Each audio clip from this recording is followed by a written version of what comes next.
Okay. Hello, everyone. Very good evening. Good evening, sir. तो welcome back. तो आज आपकी क्लास छुट्टी कर दी उन्होंने। आपने कल बोला था छुट्टी कर दो, क्लास भी होगी। आज बाई चांस जो है ऐसा शेड्यूल बना कि आज क्लास वाकई में 1.5 घंटे की होगी। देख लो।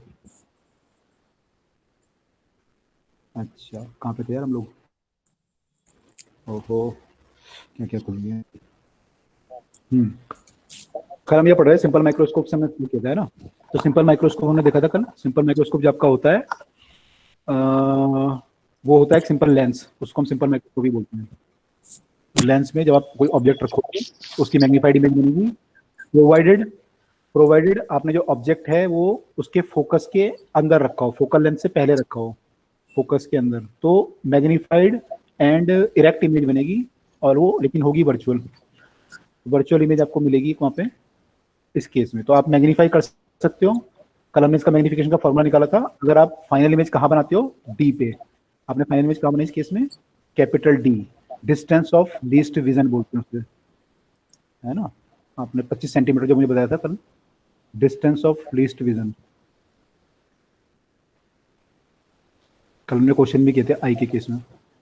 लीस्ट विजन 25 सेंटीमीटर होता है। तो इस केस में हमने जो किया है, ये फॉर्मूला जो ड्राइव किया है, तो फाइनली आपको जो फॉर्मूला बना था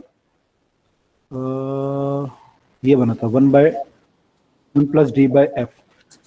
तो ये जो बना था ये किस केस में बना था कि फाइनल इमेज आपकी डी पे बनी, है ना। तो केस कोई भी हो सकता है फाइनल इमेज डी पे ना बने, तो उसके लिए अलग फॉर्मूला होगा, लेकिन तरीका ये है इसका निकालने का। तो हमने ये ड्राइव किया उस केस के लिए। एक केस आपके एक्चुअली दो केस कॉमन होते हैं। एक होता है कि जब आपकी जो इमेज बन रही है वो डी पे बने। एक केस होता है जब आपकी इमेज जो है इन्फिनिटी पे बने। जब आपकी इन्फिनिटी पे बनेगी इमेज और एक डी पे बनेगी, ठीक है। तो जब डी पे बनेगी इमेज और एक इन्फिनिटी पे बनेगी, तो जो इन्फिनिटी पे इमेज बनती है उसको हम बोलते हैं नॉर्मल एडजस्टमेंट। जब इमेज इन्फिनिटी पे बनती है हम बोलते हैं नॉर्मल एडजस्टमेंट।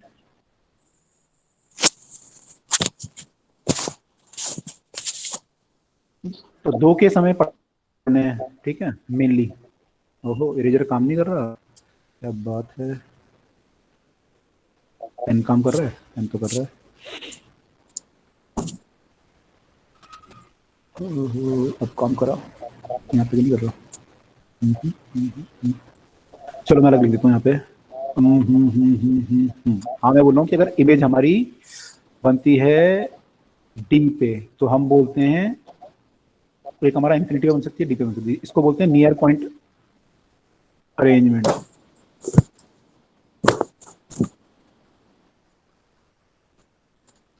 और जब इन्फिनिटी बनती है इसको बोलते हैं नॉर्मल एडजस्टमेंट।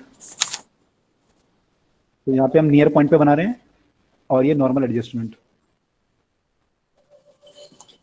तो इस केस में जो आपकी ऑब्जेक्ट है वो, सॉरी, इमेज जो है इन्फिनिटी पे बन रही है, तो आपकी जो आई होती है वो लीस्ट स्ट्रेंड होती हैं।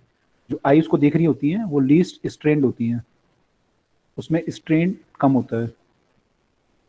और इस केस में आई जो आपकी होती है वो मैक्सिमम स्ट्रेंड होती हैं, लेकिन आई जो है मैक्सिमम स्ट्रेंड होती है।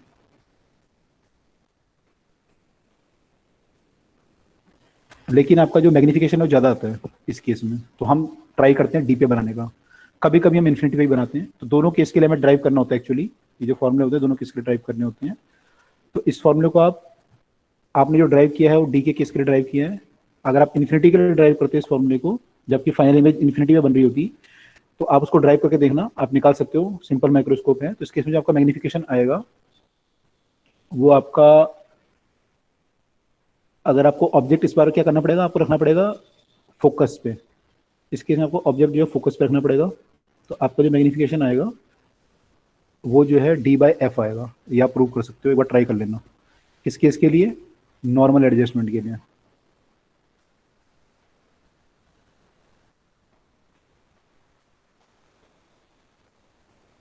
ठीक है, ये हमने किया था नियर पॉइंट एडजस्टमेंट। तो ये नॉर्मल एडजस्टमेंट के लिए d/f आ रहा है, कैपिटल d/f या स्मॉल d/f, जो भी आप इसमें चाहो। यहाँ पे जो आता 1 + d/f, तो यहाँ पे ज्यादा आ रहा था मैग्निफिकेशन, यहाँ पे कम आएगा नॉर्मल एडजस्टमेंट के लिए, ठीक है। अब क्या होता है एक्चुअली, जो लेंस आपका होता है जो आपका लेंस होता है, ये जो सिंगल लेंस है, ये जो इमेज बनाएगा वो मैग्नीफाई तो करेगा लेकिन बहुत ज़्यादा मैग्नीफिकेशन नहीं कर पाता। इसका जो मैग्नीफिकेशन होता है वो ऑफ द ऑर्डर ऑफ ऐसे होता है 5 7 7 गुना कर देगा, 10 6 गुना 10 गुना कर देगा। लेकिन कई बार ऐसा होता है आपको मैग्नीफाई करना होता है 100 गुना 50 गुना, क्योंकि ऑब्जेक्ट बहुत छोटे होते हैं। तो माइक्रोस्कोप से आप देख रहे हो ऑब्जेक्ट बहुत छोटे हैं, कई बार और ज़्यादा भी करना पड़ सकता है आपको, 1000 गुना भी करना पड़ सकता है। तो वो इससे काम नहीं चलेगा सिंगल लेंस से। तो हम क्या यूज़ करेंगे फिर, कंपाउंड माइक्रोस्कोप। तो उसमें हम एक से ज़्यादा लेंस यूज़ करेंगे कंपाउंड माइक्रोस्कोप में। तो उसमें क्या होगा, पहले एक लेंस मैग्नीफाई करेगा, मान लो एक लेंस ने डबल कर दी इमेज, एक लेंस ने मान लो 10 गुना कर दी और दूसरे लेंस ने फिर 10 गुना कर दी, तो फिर टोटल इमेज कितनी हो जाएगी, 100 गुना हो जाएगी। या आप मान लो 4 5 लेंस यूज कर लो या 3 लेंस यूज कर लो तो आपकी इमेज बढ़ती जाएगी वैसे। तो हम इसमें कंपाउंड माइक्रोस्कोप यूज करते हैं जब हमें मैग्निफिकेशन ज्यादा करना होता है, ठीक है। तो ये आपका क्लियर हो गया।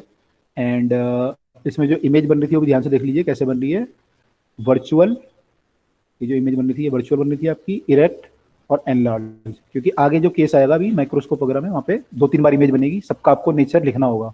पेपर में पूछते भी हैं कि जो इमेज बनेगी उसका नेचर क्या होगा। तो अब हम बात करते हैं कंपाउंड माइक्रोस्कोप की।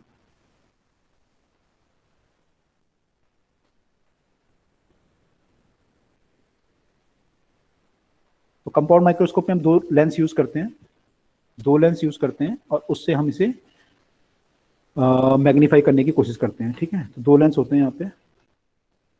तो जो लेंस आपके 2 होते हैं, मैं पहले मोटा मोटा समझा देता हूँ क्या होता है, फिर एक डायग्राम बना के ढंग से डेरिवेशन कर लेंगे।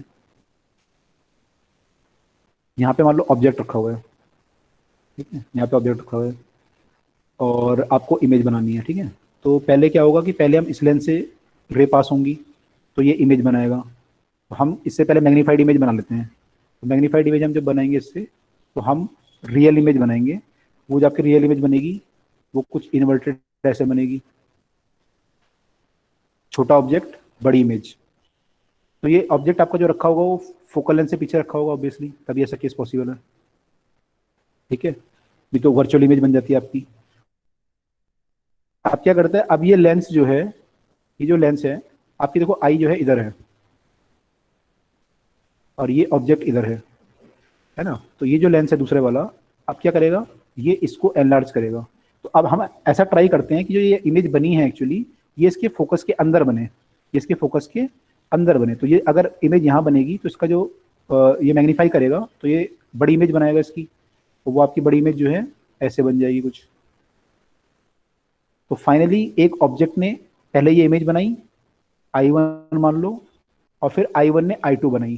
तो आपको क्या दिखेगा, आपको जो है I2 दिखेगा, आपको फाइनली I2 दिखेगा। तो रे ऐसे ऐसे बैंड करती जाएंगी कि फाइनली जब आई पे रे पहुंचेंगी तो आई को लगेगा कि जो रे आ रही है कहाँ से आ रही है, I2 से। तो आई को जो है फाइनली I2 दिखाई देगा जो कि काफी एनलार्ज होगा, ठीक है।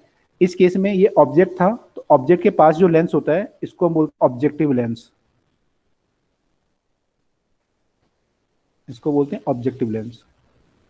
और जो लेंस आपके आई के पास होता है इसको हम बोलते हैं आई लेंस या आई पीस, ठीक है, आई पीस भी बोलते हैं कई बार, ठीक है। तो ये आई लेंस है। अब इमेज, अगर आप इमेज का नेचर देखें तो पहले इसने इमेज बनाई, तो इसने जो इमेज बनाई वो इन्वर्टेड बनाई, रियल बनाई। ये आपकी जो इमेज है inverted real magnified, real magnified.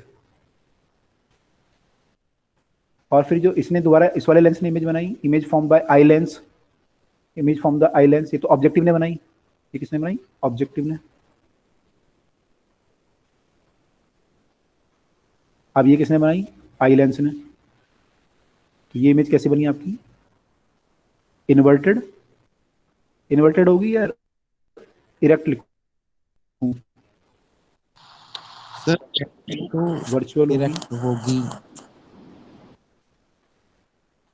Erect हो, क्योंकि इसके रिस्पेक्ट में ये ऑब्जेक्ट है और ये इमेज है, तो इसके रिस्पेक्ट में आप देखोगे तो ये इरेक्ट है।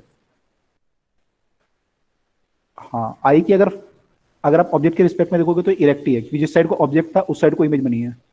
आई के रिस्पेक्ट में अगर देखोगे तो फाइनली ये जो फाइनल इमेज बनी है वो फाइनल इमेज इन्वर्टेड है। अगर आप आई के रिस्पेक्ट में देखें तो ये ऑब्जेक्ट था और ये फाइनल इमेज है वो इन्वर्टेड है। लेकिन अगर आप केवल लेंस के रिस्पेक्ट में देखें तो ये ऑब्जेक्ट था और ये इमेज है। तो this is erect, erect, virtual, highly magnified, ठीक है। तो ये इमेज ऐसे बनेगी।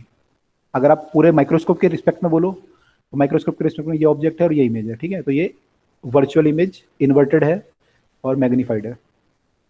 तो आई होप कि आपको आई लेंस और ये सब क्लियर हो गया होगा। अब इसमें जो इसकी प्रॉपर्टी है, ऑब्जेक्टिव जो आपका लेंस होता है एक्चुअली इसकी ये होता है कि इसकी जो फोकल लेंथ होती है, इसकी फोकल लेंथ और एपरेचर, फोकल लेंथ और एपरेचर दोनों ही स्मॉल होती हैं।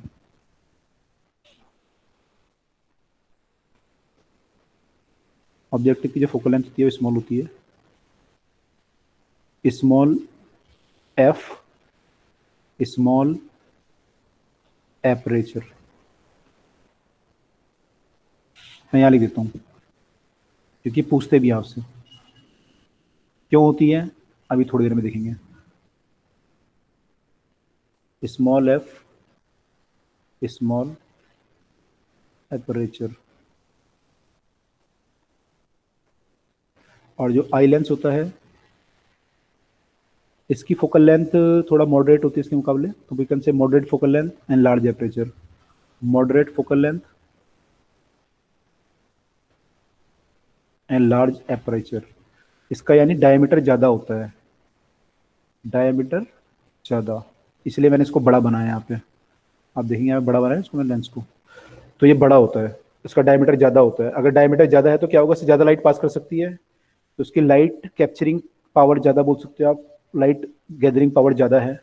तो आप देखोगे स्पेशली जब आप टेलीस्कोप यूज़ करोगे वहाँ पे आपको लाइट गैदरिंग चाहिए होती है काफ़ी, क्योंकि बहुत दूर से लाइट आ रही होती है स्टार वगैरह से, तो लाइट गैदरिंग पावर ज़्यादा चाहिए होती है, तो आप लार्ज एपर्चर का लेंस यूज़ करोगे वहाँ पे, ठीक है।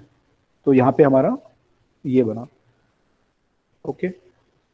अब हमें मैग्नीफिकेशन निकालना हमारा कि मैग्नीफिकेशन कितना होगा। तो मैग्नीफिकेशन यहाँ पे भी दो केस हो सकते हैं, एक तो नॉर्मल एडजस्टमेंट और एक नियर पॉइंट एडजस्टमेंट। तो हम निकालते हैं नियर पॉइंट का, ठीक है। तो नियर पॉइंट एडजस्टमेंट का निकालते हैं। तो इसका डायग्राम बहुत इंपॉर्टेंट है, पेपर में आएगा पक्का, मैंने आते हैं। और लेकिन डायग्राम की प्रैक्टिस जरूर कर लेना, अपने हाथ से तक बनाओगे नहीं 2-3 बार पेपर में कर नहीं सकते इस क्वेश्चन को, मैंने कर नहीं पाओगे या कहीं ना कहीं अटक जाओगे।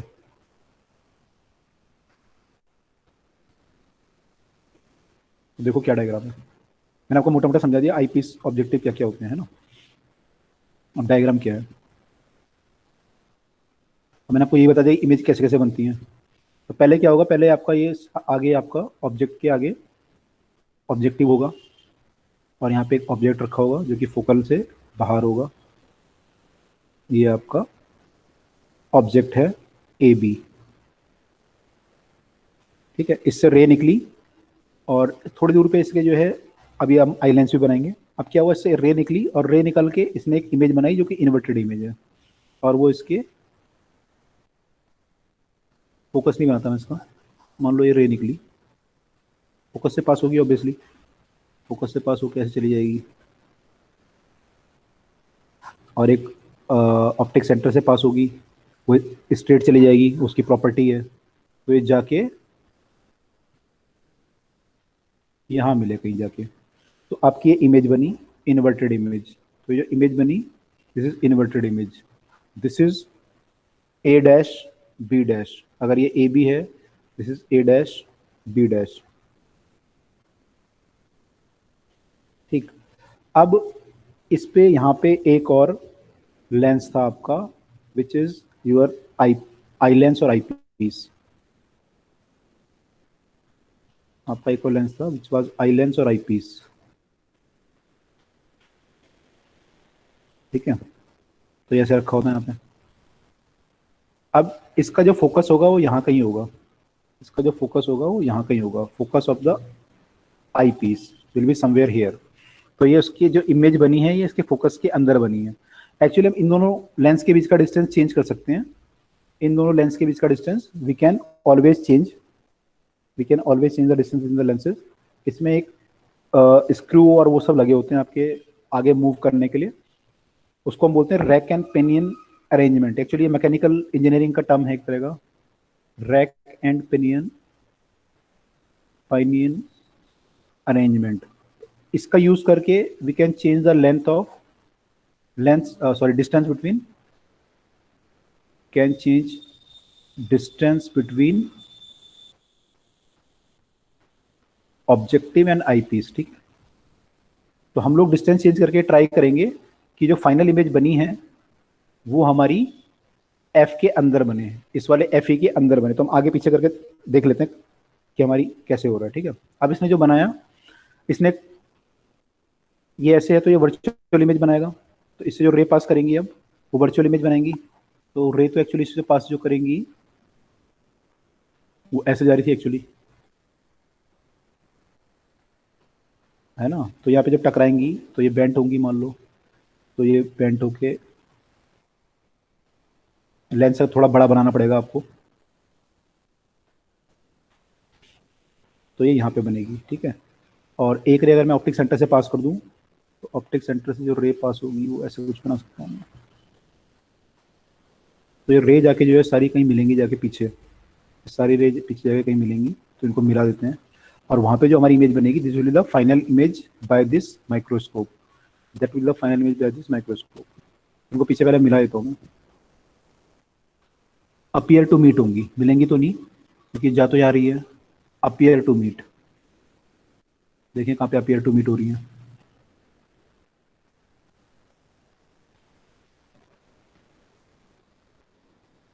सर आप तो वो वाली पूरे मिला दीजिए ना। हाँ, कोई भी मिला दो, ये मिला दो। एक लेंस से बाहर हो रही है। हाँ हाँ, बाहर हो रही है, लेकिन एक्चुअली आपको ये दिखाना पड़ेगा फाइनली कि जो रे आ रही है वो आई पे आ रही है, तो आई यहाँ पे बनाओगे आप अपनी, ये यहाँ पे बनानी पड़ेगी। ठीक है, एनीवे, तो ये जो आपका बना फाइनली यहाँ बना जाके, this is the final image, this is our A double dash B double dash, we can say this as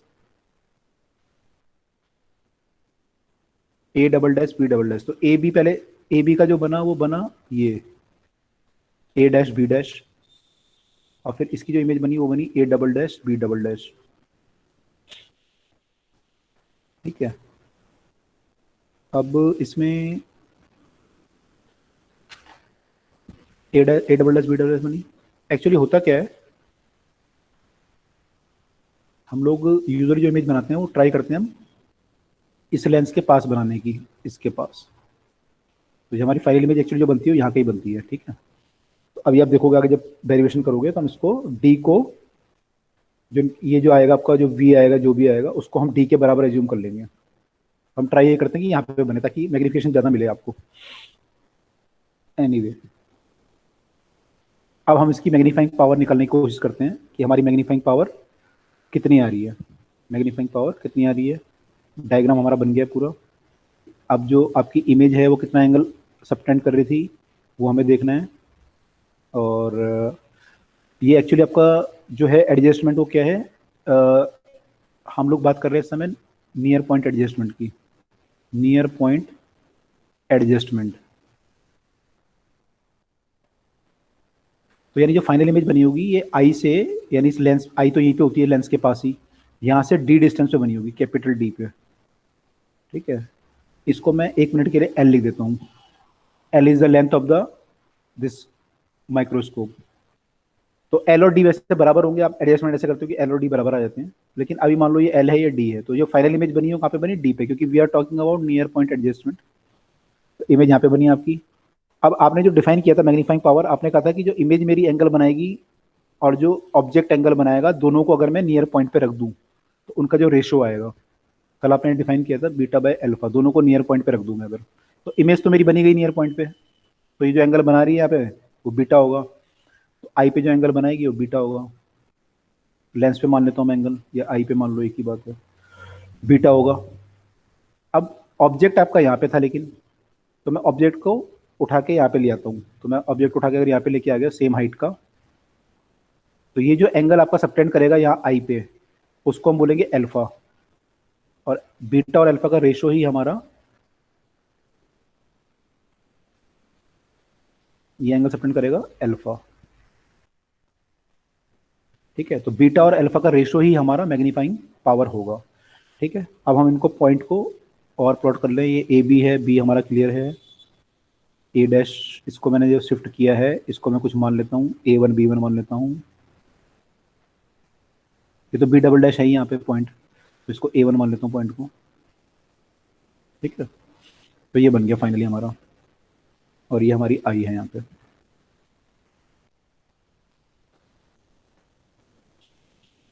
अब मुझे बीटा और अल्फा निकालना है। आपको पता है एंगल बहुत स्मॉल है, तो we can write ten alpha by ten beta by ten alpha. तो ten beta by ten alpha कर दूंगा इसको। तो टेन बीटा जो मेरा होगा इस ट्राइंगल में, टेन बीटा, ये ट्राइंगल अगर मैं देखो बीटा यहाँ बनना है ना मेरा, टेन बीटा मेरा जो है वो है A double dash B double dash, यानी perpendicular by base, perpendicular by base. Base जो मेरा होगा, बेस जो मेरा होगा वो होगा यहाँ पे, हाँ मैं बेस को लिख सकता हूँ एक्चुअली। यहाँ पे मैं ऑप्टिक सेंटर को अगर प्लॉट करूँ, ऑप्टिक सेंटर C1 है मान लो और ये C2 है, तो यहाँ पे जो बेस होगा वो होगा C2 और B डबल डैश, है ना, क्योंकि मैं इस ट्राइंगल में देख रहा हूँ, है ना, ये ट्राइंगल है मेरा, ये वाला। ठीक है, तो अब देखते हैं हम कि हमारा टेन अल्फा कितना होगा, उसको देखते हैं।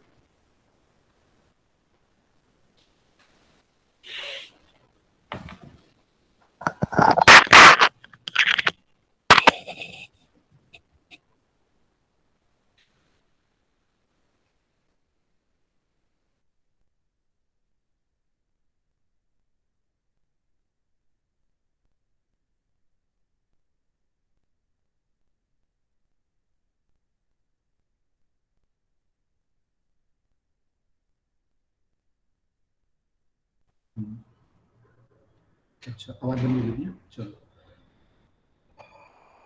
चलिए अब हम निकालते हैं टेन अल्फा। टेन अल्फा हमारा ऊपर वाले ट्रायंगल में निकालना पड़ेगा, ऊपर वाले ट्रायंगल में निकालेंगे तो टेन अल्फा आ जाएगा अपॉन में, सॉरी अपॉन में A1 B डबल डैश, ये जो हाइट है परपेंडिकुलर, और बाय बेस, बेस हमारा सेम है, बेस हमारा इस बार भी C2 B डैश, इधर में फायदा हो गया, C2 B डैश कट जाएंगे आपस में, यू विल गेट,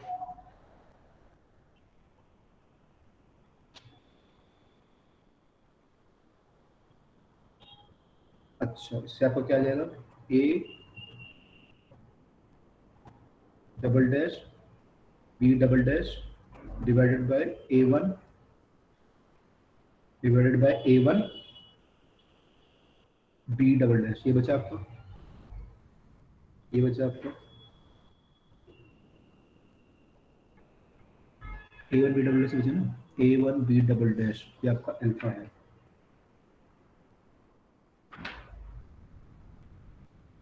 ठीक है, A1 B double dash actually इसके बराबर ही है, तो आप चाहे AB लिखो और चाहे आप A1 B डबल डैश लिखो, वो एक ही बात है, वो एक ही बात है ना। अब मैं इसको क्या करता हूँ, अब मैं इसको डिवाइड और मल्टीप्लाई कर देता हूँ, मान लो A डैश B डैश से।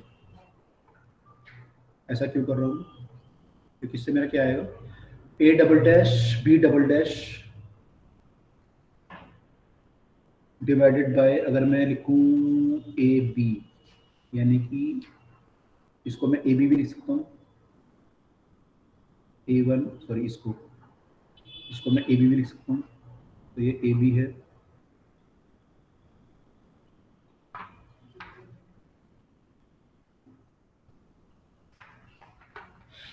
एक मिनट, AB है तो, है ना। अच्छा मैं अब क्या करता हूँ, इसको A डैश B डैश को यहाँ ले आता हूँ और multiply by A dash B dash divide by AB को यहाँ ले आता हूँ, तो मैं AB को यहाँ ले गया, इसको यहाँ ले आया। अब ये चीज़ अगर आप देखोगे ये क्या है, A double dash B double dash जो है वो ये इमेज है, और A डैश B डैश जो है, A डैश B डैश जो है वो ये चीज़ है, A डैश B डैश क्या है आपका, आपने इसको B डबल डैश माना था, इसको आपने B माना था, तो ये आपका ये है B डैश, है ना। तो A डैश B डैश वो है, वो जो है ये चीज़ है। तो एक्चुअली ये चीज़ क्या आई, ये है आपकी की जो फाइनल इमेज बनी है, तो फाइनल इमेज की हाइट है, और ये जो है इंटरमीडिएट जो इमेज बनी थी उसकी हाइट है। तो इसको मैं क्या लिख सकता हूँ, मैग्निफिकेशन ऑफ द आईपीस।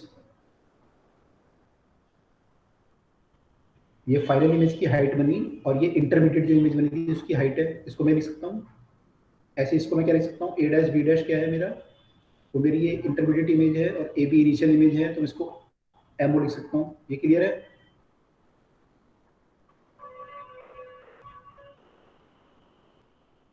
ये क्लियर है? Yes sir. ओके, यानी जो मेरा मैग्निफिकेशन होगा वो इन दोनों का प्रोडक्ट होगा। जो मेरा मैग्निफिकेशन होगा वो इन दोनों का प्रोडक्ट होगा। तो वैसे भी आपको पता है यार, जैसे मैंने आपको बताया था कि अगर मान लो एक लेंस जो है उसे 10 गुना कर रहा है, दूसरा लेंस 5 गुना कर रहा है इमेज को, तो 50 गुना हो जाएगी। वो तो वैसे भी कॉमन सेंस ही है, तो होना ही चाहिए। एनी हमने ऐसे निकाल लिया कि ऐसे होगी, ठीक है। तो मैग्निफिकेशन मेरा जो आया वो फाइनली ये है। अब मुझे पता है जो मैं मैग्निफिकेशन निकालता हूँ, अगर मेरा ऑब्जेक्ट कहीं पे रखा होता है, मान लो ऑब्जेक्ट यहाँ पे रखा हुआ है और इसकी इमेज मेरी कहाँ पे बनी, डी पे। इसकी इमेज कहाँ पे बनी, डी पे बनी। अगर मैं इसको ऑब्जेक्ट मान लूँ, इसकी इमेज डी पे बनी, तो ये किसका मैग्निफिकेशन है, आई पीस का, आई पीस का। लेकिन मुझे पता है जब मेरा ऑब्जेक्ट अगर कहीं रखा होता है फोकस के आगे और उसकी इमेज अगर डी पे बनती है, उस केस में जब मैंने मैग्निफिकेशन निकाला था सिंपल एक लेंस के लिए, तो मेरा वो 1+d/f आया था इस केस में। यहाँ पे आपका ऐसे रखा था ऑब्जेक्ट, फोकस से आगे रखा था और आपकी इमेज ऐसे बनी थी। तो यानी जो यहाँ पे इसका मैग्निफिकेशन आएगा, इस वाले लेंस ने जो मैग्नीफाई करा है, उसका मैग्निफिकेशन जो एम ई है, एम ई जो है वो 1+d/f होना चाहिए। क्लियर है?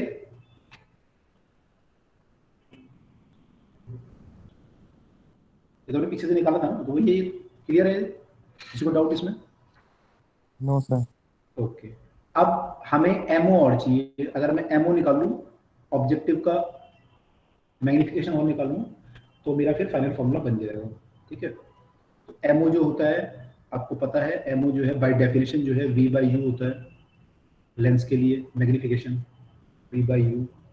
तो इस केस में अगर मैं वैल्यू पुट करूँ यहाँ पे, तो I can write V by U, और वी बाई यू को अगर मैं यहाँ पे साइन के साथ पुट करूँ, तो आपका जो ये कहाँ से है, यहाँ से, तो इसका u जो है नेगेटिव है, u तो ये है इसका। यहाँ से जो डिस्टेंस है इसको मैं u from the objective piece बोल सकता हूँ, u। और जिसका v बनेगा, इसने यहाँ v बनाया है यहाँ तक, तो इसका v है ये v ऑब्जेक्टिव है। तो इसका जो बनेगा ये फॉर्मूला VO/UO बनेगा, लेकिन UO नेगेटिव होगा तो ये माइनस ये बनेगा। This is my magnification by the objective. ठीक है। लेकिन ये जो फॉर्मूला आया है v और u की टर्म में आया है, मुझे क्या पता होता है यूजुअली, मुझे पता होता है यूजुअली कि मेरा इसका फोकल लेंथ कितना है ना, फोकल लेंथ वगैरह कितना है वो पता होता है यूजुअली। तो फॉर्मूला में उसके टर्म में निकालने की कोशिश करता हूँ। तो अगर मैं फोकल लेंथ उसके टर्म में निकालने की कोशिश करूँ, तो मेरे को पता है फॉर्मूला मेरा क्या होता है, 1/b-1/u। सब आप लिखोगे तो क्या बनेगा आपका, v/u अगर आप निकालोगे वहां से, तो आपका जो v/u आएगा, v0/u0, दैट विल बी ऐसा कुछ आएगा। आपने निकाला था ना मैग्निफिकेशन, अगर उसके टर्म में निकालोगे तो क्या आएगा, v0/f आता है मेरे ख्याल से, v0/u0 की वैल्यू, जो फॉर्मूला आपका लेंस फॉर्मूला, उस जगह निकालोगे तो ये वैल्यू आएगी। इसको अगर मैं पुट कर दूं वैल्यू को, ये एक्चुअली इसकी वैल्यू आएगी। अगर वैसे आप पुट कर दूं तो आपका एमओ जो है वो इतना हो जाएगा। तो आपके पास एमओ भी आ गया, एमई भी आ गया। तो जब आपका एम आएगा, this will be equal to MO into ME, which is equal to 1+d/f e multiply by 1 minus v0 distance from the objective divided by focal length of the objective. ये जो है, this is your final magnification in the case of compound microscope. This is the final magnification in the case of compound microscope. ठीक है। तो ये formula हमारा होता है। तो आप यहाँ पे देख सकते हैं अब कि आपका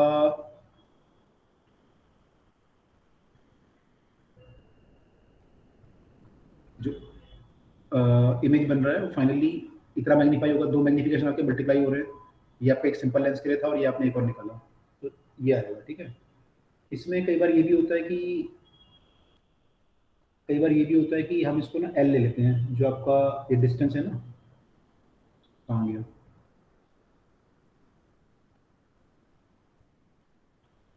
ये जो डिस्टेंस है इसको एल मान लेते हैं। तो और हम ये मानते हैं कि हमने फाइनल इमेज बनाई, वो कहाँ बनाई, फाइनल इमेज हमने जो बनाई ये वाली इमेज वो इसके पास बनाई है, यहाँ पे। तो जो इसका यहाँ से जो डिस्टेंस होगा फाइनल इमेज का, ये जो होगा, यानी कि क्या है, वी आई पीस, ये एल के बराबर भी मान लेते हैं। तो we can also write sometime कि वी ई जो है एल के बराबर है। तो ये जो फॉर्मूला आपका बना था वी ई वाला, वो एल के बराबर होगा, V of eyepiece will be equal to L. ठीक है, तो वो भी यूज कर सकते हैं। अब इसमें दूसरा केस क्या हो सकता है, दूसरा केस हो सकता है कि आपका नॉर्मल एडजस्टमेंट हो, ये तो आपका हो गया नियर पॉइंट एडजस्टमेंट। अगर ये एडजस्टमेंट नॉर्मल एडजस्टमेंट होता है, अगर ये एडजस्टमेंट मेरा नॉर्मल एडजस्टमेंट होता है, तो उस केस में क्या होता है, उस केस में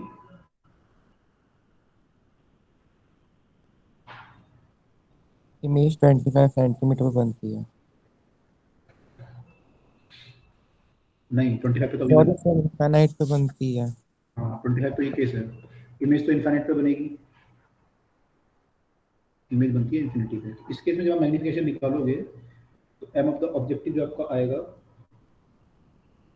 ऑब्जेक्टिव तो V not by U naught ही आएगा इस बार भी। M of the eyepiece जो आएगा वो आएगा D D by by F. आपने पीछे भी देखा था ना कि 1 प्लस डी बाई एफ या डी बाई एफ आता है, इसमें डी बाई एफ आएगा क्योंकि नॉर्मल एडजस्टमेंट है। तो इस पर जो मैग्नीफिकेशन आपका बनेगा वो बनेगा M not into M E, तो V not by U not D by F बनेगा, F of the eyepiece, F of the eyepiece. ठीक है, और ये ऑब्जेक्टिव के लिए है।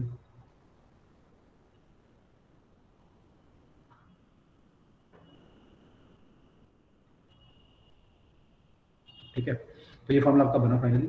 अब इसमें जो होता है,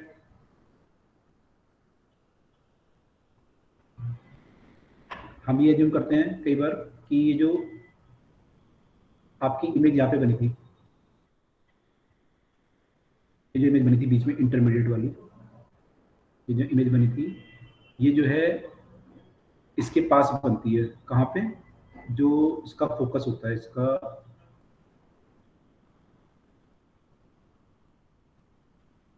ऑब्जेक्टिव का जो फोकस होता है वहाँ पे इमेज बनती है। हम ये मानते हैं कि इमेज जो आपकी बनेगी वो फोकस के पास बनेगी, ये भी हम एज्यूम कर लेते हैं कई बार। तो अभी क्वेश्चन आएंगे उसमें देखेंगे, इसमें अलग अलग एम्सन मान लेते हैं कई बार, तो उससे फिर हमारा अलग अलग चीज़ें चेंज होती रहती हैं। पर यूजुअली जो डायग्राम आपको बनेगा वो ऐसा कुछ बनेगा, और इससे ही आपको प्रूव करना है सारी चीज़ें, इससे आपको प्रूव करना है कि क्या क्या होगा। और ये आपके फॉर्मूले हैं, वो बेसिक फॉर्मूला यही है कि magnification is multiplication of two this thing, और एक ये फॉर्मूला है, एक वो आएगा, और ये मल्टीप्लाई जब करोगे तो ये आएगा, ये सब है आपका। ठीक है,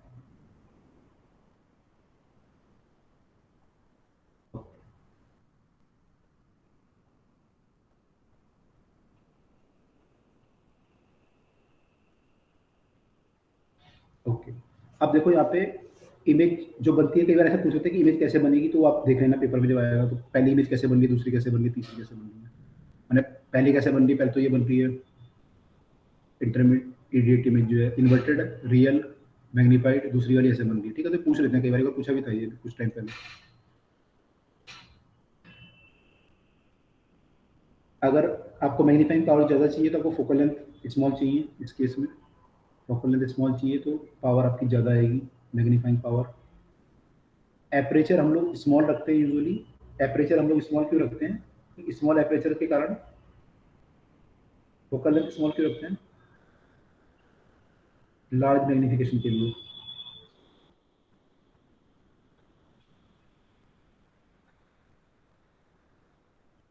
और स्मॉल एपरेचर क्यों रखते हैं, एपरेचर इसलिए रखते हैं कि उसमें डिफेक्ट ना है। एक्चुअली ना कुछ डिफेक्ट होते हैं, जैसे मैंने आपको एक डिफेक्ट बताया था कि मान लो रे जो है ऐसे आ रही है, रे जो है एक्सिस से बहुत दूरी पे है, अब कुछ रे जो है एक्सिस के पास हैं, तो जब ये कन्वर्ज होती हैं एक्चुअली तो एक्सिस वाली रे यहाँ पे कन्वर्ज हो जाती हैं, और जब दूर वाली रे होती हैं दूर में कन्वर्ट होती हैं। ऐसा केस भी हो जाता है, जो दूर वाली रे हैं वो दूर कन्वर्ट होती हैं, एक्सिस के पास रे हैं वो पास में कन्वर्ट हो जाती हैं, तो उनकी फोकल लेंथ जो है डिफरेंट होती है बाहर वाली रे के लिए और अंदर वाली रे के लिए। तो जो इमेज बनेगी वो ब्लड इमेज बनेगी, एक जगह पे नहीं बनेगी, कई सारी इमेज बनेगी आपकी ब्लड। तो इसको जो ये जो डिफेक्ट है इसका, ये इसका एक तरह का डिफेक्ट है। ऐसे आपका दूसरा क्या होता है कि इसको हम बोलते हैं स्फेरिकल एब्रेशन। तो आपके कई डिफेक्ट होते हैं इसमें, क्रोमेटिक एब्रेशन हो सकता है, स्फेरिकल एब्रेशन। स्फेरिकल एब्रेशन मतलब क्या होता है कि ये आपकी जो क्रोमेटिक एब्रेशन आपने देखा था कि डिफरेंट कलर के लिए डिफरेंट फोकल लेंथ आती है, हमने देखा था ना, वायलेट कलर के लिए अलग आती है, रेड के लिए अलग आती है। ये स्फेरिकल एब्रेशन है। ये क्यों आया आपका यहाँ पे इस केस में? क्योंकि जो रे आपकी दूर वाली रे है कहीं और जगह कन्वर्ट हो रही है, और ये वाली रे है कहीं और जगह कन्वर्ट हो रही है। मान लो ये 1 है, ये 2 है, तो उसका फोकल लेंथ जो 1 2 का आ रहा है वो यहाँ पे आ रहा है, और 1 के लिए यहाँ पे आ रहा है। इस कारण से आपकी जो इमेज बनेगी वो ब्लड बनेगी। तो इसको कम करने के लिए हम क्या करते हैं, एपरेचर छुट्टी लेते हैं। इस केस में हमें छुट्टी लेनी पड़ती है, तो आपका जो स्फेरिकल एब्रेशन है उसको मिनिमाइज कर पाते हो आप। टू मिनिमाइज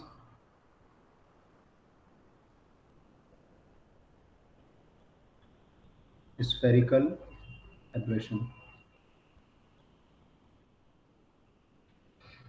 ठीक है, this is for the small aperture.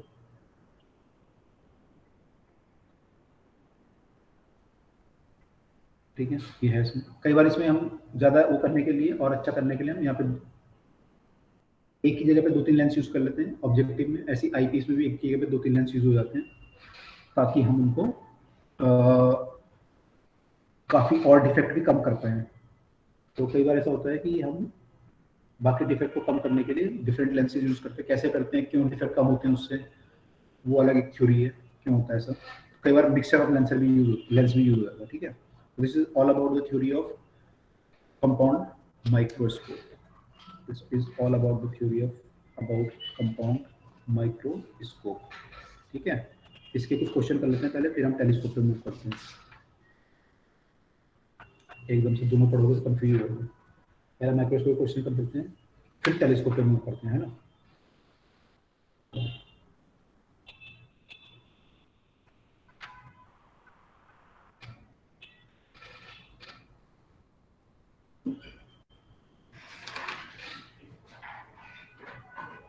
Simple microscope clear हो गया। उसमें 1+d/f यूज़ करना है, और या फिर d/f यूज़ करना है, वो आपको बाकी पता ही है एक लेंस के लिए कैसे कैसे यूज़ करते हैं। सिंपल लेंस तो आप कर ही चुके क्वेश्चन। कंपाउंड वाले क्वेश्चन करते हैं, कंपाउंड वाले कैसे use.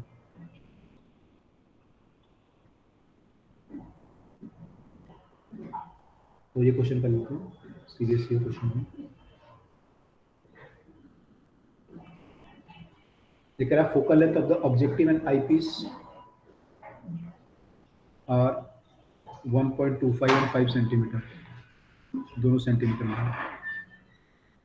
Find the position of object with respect to, position of object बतानी है आपको।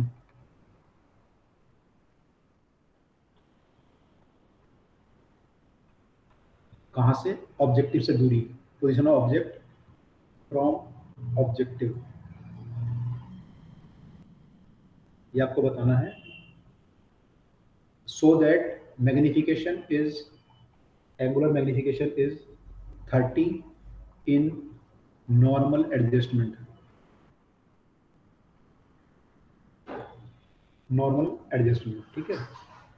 तो ये आप सॉल्व करो, इसका जो आंसर आएगा वो 1.46 सेंटीमीटर आएगा फ्रॉम ऑब्जेक्टिव। आप सॉल्व करो, एक मिनट मैं इसको देखता हूँ। सर आंसर पहले क्यों बता दिया? पहले इसलिए बता दिया कि आप सॉल्व करोगे भी होगा नहीं ना एकदम से, बार बार गलत करोगे फिर सही करोगे फिर गलत अरे करोगे। सर हो जाएगा। हो जाएगा, करो जी। छुपा लो फिर आंसर को, गलत आंसर है ये, छुपा लो। चलो करो।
आया। सर बस होने वाला है। अच्छा,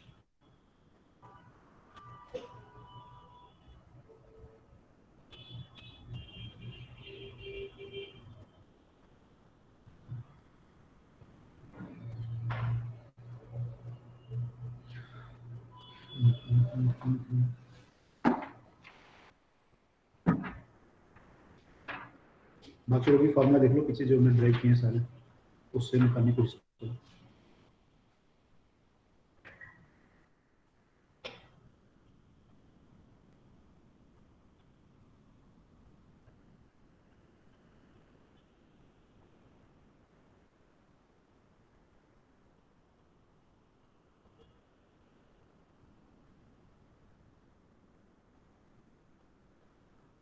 यस सर यही आ रहा है। यार ओके, बाकी लोग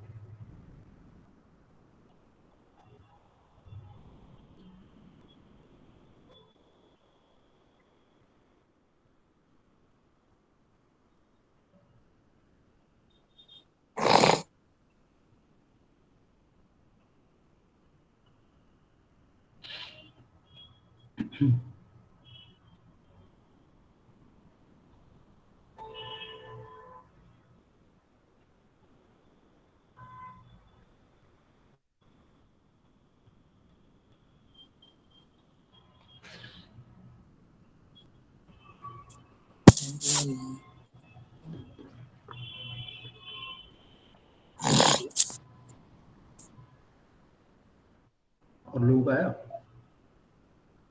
position of the objective is this, M is 30, M जो है 30 है ना, फोकल लेंथ आपको दी हुई है। ओके, एम आपका 30 है। ट्राई करते हैं, एम 30 है, फोकल लेंथ आपको दी हुई है, आपको और एफ पता है। ठीक है, अब यहाँ पे जो है एडजस्टमेंट नॉर्मल है। अगर नॉर्मल एडजस्टमेंट है तो एक मैग्नीफिकेशन तो आपको पता है कि मैग्नीफिकेशन जो आई पीस करेगा वो करेगा डी बाई एफ ई, है ना नॉर्मल में। ये तो 1 plus D by F E होता, यहाँ पर डी बाई एफ ई आएगा। डी यानी 25, एफ ई कितना दिया 5, तो इसका मैग्नीफिकेशन तो 5 है। तो यानी कि एम आपका ये होता है M O into M E, तो ये 30 है। तो यानी कि क्या है आपका कि ये जो है 6 है, एम ओ जो है 6 है। तो ये आपने निकाल लिया और ये आपने निकाल लिया एम ई। ओके, तो दो चीज़ें निकाल ली आपने इतने से डाटा से। अब इसमें पूछ क्या रहा है, पूछ ये रहा है कि position of the object with respect to the objective, objective के रिस्पेक्ट में बताओ कितना होता है। अपने ऑब्जेक्टिव का ये निकाल लिया मैग्नीफिकेशन। आपको पता है जो ये होता है वो वी बाय यू होता है, मैग्नीफिकेशन तो वी बाय यू होता है लेंस का किसी का भी, चाहे ऑब्जेक्टिव हो चाहे आई पीस हो। तो उसको हम V not by U naught कर सकते हैं, ऑब्जेक्टिव से अगर हम लिख लें तो वी नॉट जो है हमारा और यू नॉट उसका जो रेशो आ रहा है वो 6 आ रहा है। ठीक है, और ये ऑब्जेक्टिव है, ऑब्जेक्टिव आपकी इन्वर्टेड इमेज बनाता है, उसको माइनस 6 भी बोल सकते हो, एक्चुअली माइनस 6 आएगा। तो वी बाई यू का जो रेशो आएगा वो माइनस 6 आएगा आपका ऑब्जेक्टिव से। ठीक है, और यू आपको बताना है कि कितना होगा, क्योंकि इसने बोला है कि position with respect to the object from the objective. तो आपको ये यू तो बताना है, वी कितना होगा इस केस में। अब आपको वी देखना है वी कितना होगा, तो आपको फोकल लेंथ पता है, उस केस में हम इसको जो रिलेशन को है हम यू और एफ के टर्म में लिख सकते हैं। या तो हम यू एफ के टर्म में लिख लो या फिर वो कर लो। तो यू एफ के टर्म में लिखोगे क्या लिखोगे, -1/u + 1/v = 1/f, और जो v बाई यू होता है वो कितना होता है वो आपको निकालना है। इस रिलेशन को मैं क्या लिख सकता हूँ एफ के टर्म में, मेरे को एफ और यू की टर्म में चाहिए रिलेशन, मुझे वी की टर्म में नहीं चाहिए। तो मैं वी से मल्टीप्लाई अगर करूँ इसको तो ये हो जाएगा, वी बाई यू चाहिए ना मुझे, तो वी बाई यू करने के लिए और यू की टर्म में चाहिए, यू से मल्टीप्लाई करने की इक्वेशन तो हो जाएगा -1 + 1/u, sorry u by V = u by F. तो v बाई यू मेरा बन जाएगा, u बाई v बन जाएगा u बाई एफ + 1, और v बाई यू बन जाएगा उल्टा इसका, तो इसका उल्टा बनेगा, तो ये मेरा हो जाएगा इसकी टर्म में। या फिर ऐसा कर लो यार, इसको वैल्यू ऐसे भी कर सकते हो, इसके यहाँ से निकाल के पुट कर सकते हो, या फिर ऐसे कर लो 1/u plus 1/v equal to 1/f है, तो माइनस 1/u, आपको u ही निकालना है, तो u तो u रहने दो, u को तो u ही रहने दो, minus 1/u plus 1/v, v v आपका जो है पॉजिटिव होगा, v आपका जो है पॉजिटिव होगा, और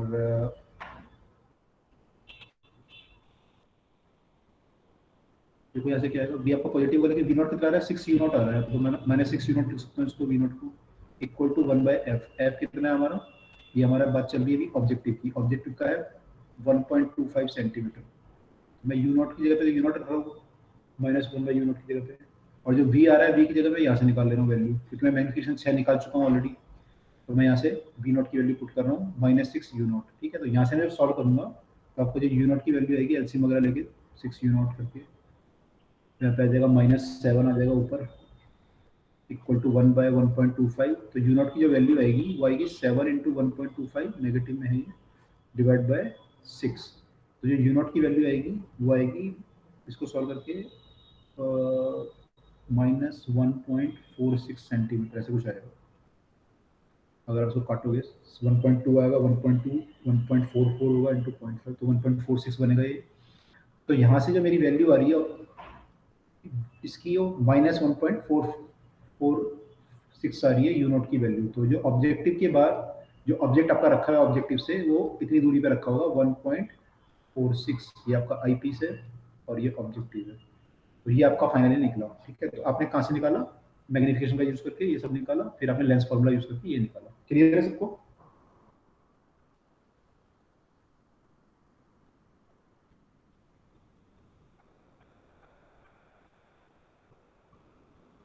क्लियर हुआ बाकी लोगों को क्या किया हमने?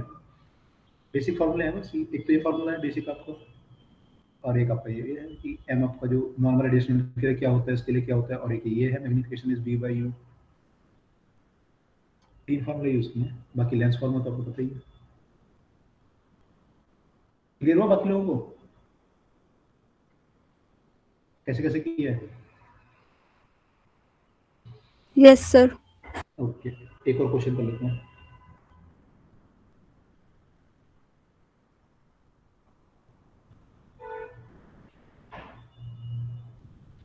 एक क्वेश्चन ये है कि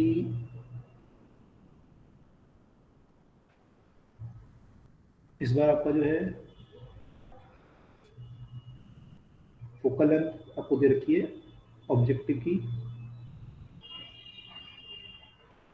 इस बार है 4 सेंटीमीटर, और आई पीस की है 6 सेंटीमीटर, ठीक है। आपको वो बता रहा है कि इसकी मैग्नीफाइंग पावर कितनी होगी, इस बार ये पता नहीं होगी मैग्नीफाइंग पावर कितनी होगी। If final image is formed at near point, if final image is formed at near point, final image near point पे है, और नियर पॉइंट मतलब 25 सेंटीमीटर वाला केस है, final image near point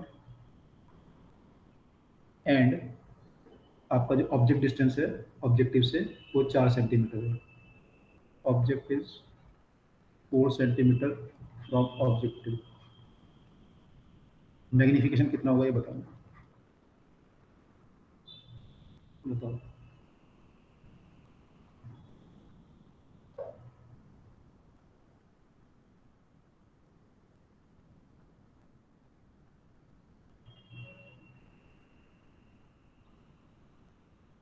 formula आपका ये ड्राइव हुआ था,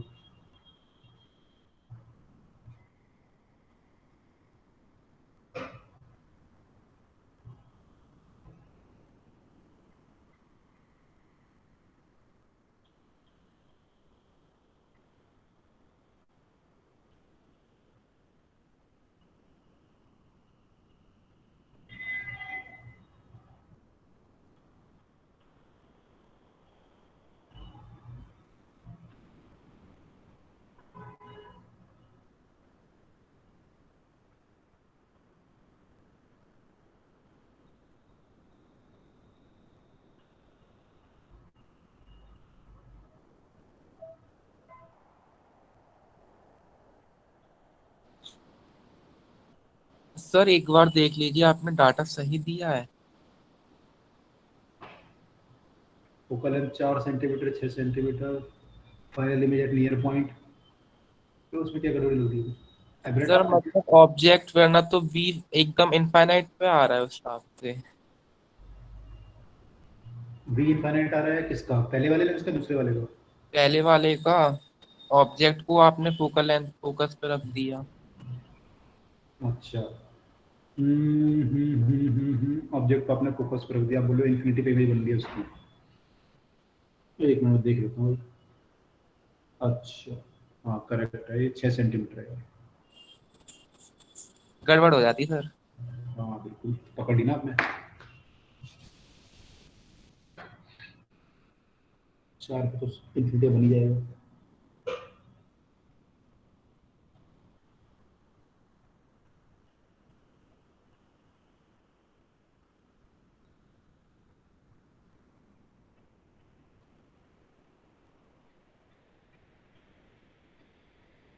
इसमें एक और डाटा चेंज है यार, एक और इसमें चेंजेस हैं यहाँ पे 10 Saint.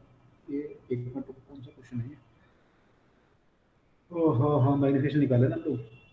Calculate the magnification objective place at the 6 centimetre from the objective. ये भी एक और चेंज है यहाँ पे, ये 10 सेंटीमीटर है। F of the objective is 4 centimetre, F of the eyepiece is 10 centimetre. ये भी चेंज है यार। अब बताओ।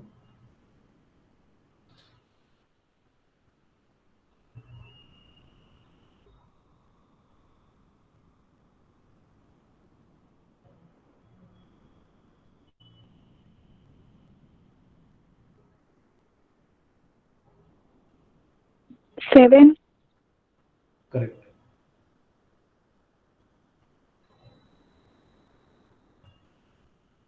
बाकी लोग भी निकालो, ये तो निकल ही जाएगा simple, 1 plus D Y F तो 1 प्लस 25 वाई 10। ये वाला निकालना है बस, फिर मल्टीप्लाई करना।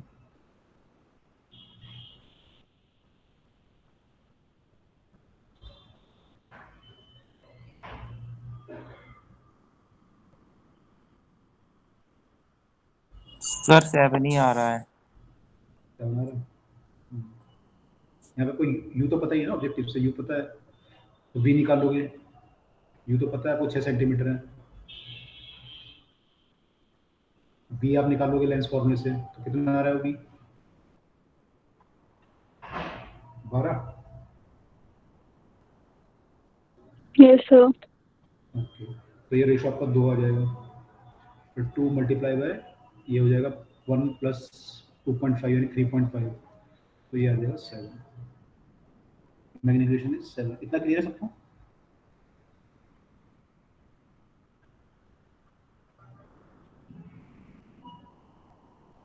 ये क्लियर है सबको? Yes sir. ये ए पार्ट था। बी पार्ट में ये पूछ रहा है what is the length of the tube. Microscope की जो ट्यूब होगी इसकी लेंथ कितनी होगी?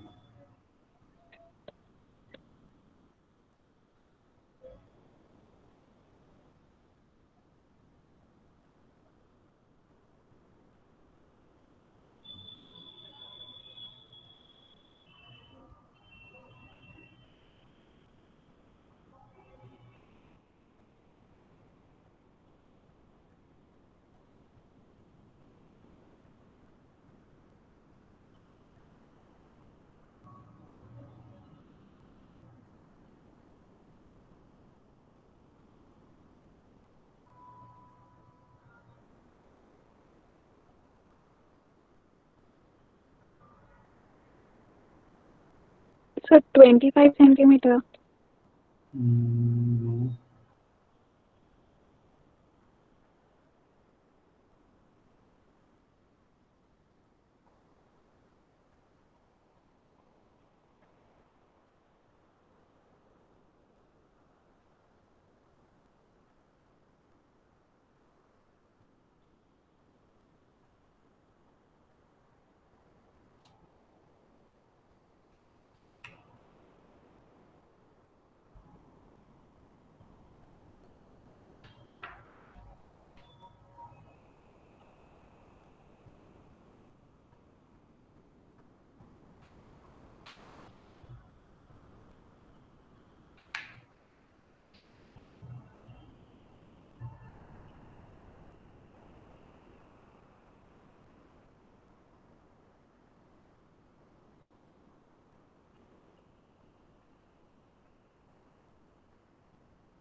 सर 20 पॉइंट कुछ आ रहा है।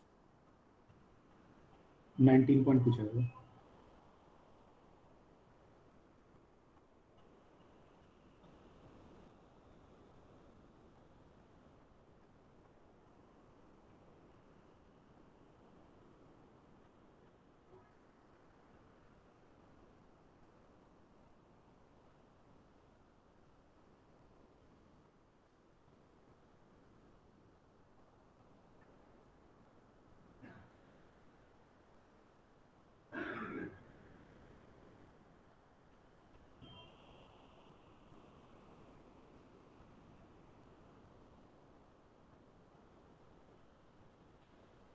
फोकल लेंथ 4 सेंटीमीटर है, एफ हमारा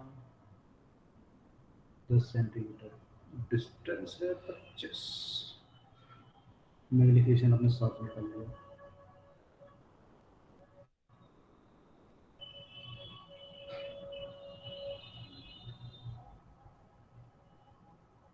लेंथ ऑफ द ट्यूब चाहिए मुझे।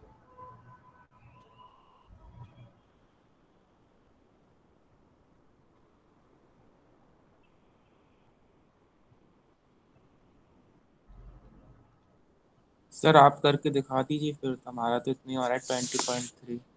चलो ट्राई करते हैं। ऑब्जेक्ट आपका ये ऑब्जेक्टिव है आईपी से, ऑब्जेक्ट आपका जो रखा हुआ है वो 6 सेंटीमीटर फ्रॉम द ऑब्जेक्टिव, ठीक है। अब ये कह रहा है कि और final image is at near point, final image जो बनी है वो नियर पॉइंट पे बनी है ना, ये बोल रही है। सर अब आपने अपनी बात ही पलट दी। कैसे? सर पहले आपने 4 लिखवाया था। नियर में 6 कर तो दिया था आपने, क्या 4 लिखा था? अच्छा अब आप ये, 4 से हाँ कॉपी ये कर। 4 ही है, 4 है, 4 ही है, ये 4 है, ये 10 है, ठीक है। तो ये हमारा कंडीशन दिया हुआ था क्वेश्चन में, और यहाँ से हमें प्रूव करना था कि हमारा ये कितना कितना होगा, लेंथ ऑफ द ट्यूब कितनी होगी हमें बताना था, ठीक है। अब देखो हमें पता क्या चल रहा है फाइनली कि ये जो फाइनल इमेज बनी है वो बनी है नियर पॉइंट पे, यानी कि इसने जो इमेज बनाई है वो नियर पॉइंट पे बनाई होगी। इससे यानी कि एक इमेज पहले यहाँ बनी होगी और फिर दूसरी इमेज यहाँ बनी होगी, तो ये नियर पॉइंट पे होगी, डी पे, ठीक है। ये जो इमेज होगी ये डी पे होगी, और ये जो डिस्टेंस होगा ये इसके लिए ऑब्जेक्ट होगा एक्चुअली, तो ये इससे हम बोल सकते हैं ये इसके लिए U of the eyepiece है, यू आई पीस है ये, ठीक है। और ये जो लेंथ है यहाँ से लेके यहाँ तक की, ये इनिशियली ऑब्जेक्ट ये था आपका, उसकी इमेज यहाँ बनी, किसने बनाई? इस लेंस ने बनाई, तो इसके लिए डिस्टेंस जो है ये वाला, इसे हम बोल सकते हैं दिस इज द, इस ऑब्जेक्ट की ये इमेज है, तो this is the distance, this distance we can say as U object, sorry V objective. इस ऑब्जेक्ट की ये इमेज बनी तो वी ऑब्जेक्टिव, तो लेंथ ऑफ द ट्यूब जो हमारी आएगी वो होगी V of the objective plus U of the eyepiece, और ये यू नेगेटिव आएगा तो इसका मैग्नीट्यूड। ये बात क्लियर हुई?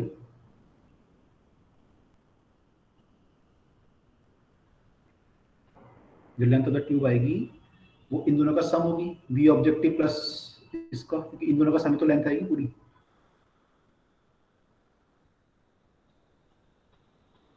ऐसे कर रहे थे आप लोग, ये कुछ और लगा रहे थे? यस सर, वही कर रहा था। v प्लस का u, v होगा वो ऑब्जेक्टिव लेंस का होगा और u होगा वो आई आई पीस का। पीस का होगा। और लेकिन आपने वो 6 सेंटीमीटर कर दिया, इसलिए थोड़ा आंसर गड़बड़ा गया, वरना तो सही है। तो कितना आएगा? बाकी लोग भी ऐसे कर लेते हैं, बाकी लोग भी ऐसे कर रहे थे, कुछ और कर रहे थे? यस सर, ऐसे ही कर रहे थे। ओके, जो आपने मैग्निफिकेशन निकाला होगा तो वीओ, वहाँ पे वीओ कितना आया था, ये वैल्यू कितनी आई थी वहाँ पे मैग्निफिकेशन जब आपने निकाला होगा 7, तो वीओ की वैल्यू कितनी आई थी?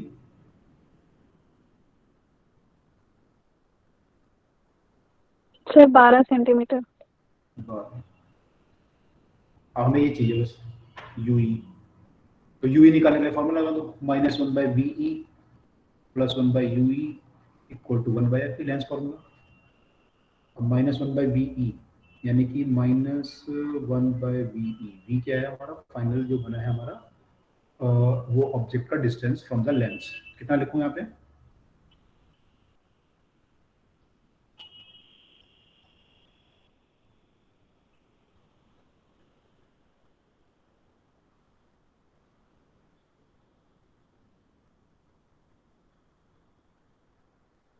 एफ कितना हुआ, एफ हमारा एफ कितना 10। ओके बताओ कितना लिखूं यहाँ पे, वी कितना लिखूं?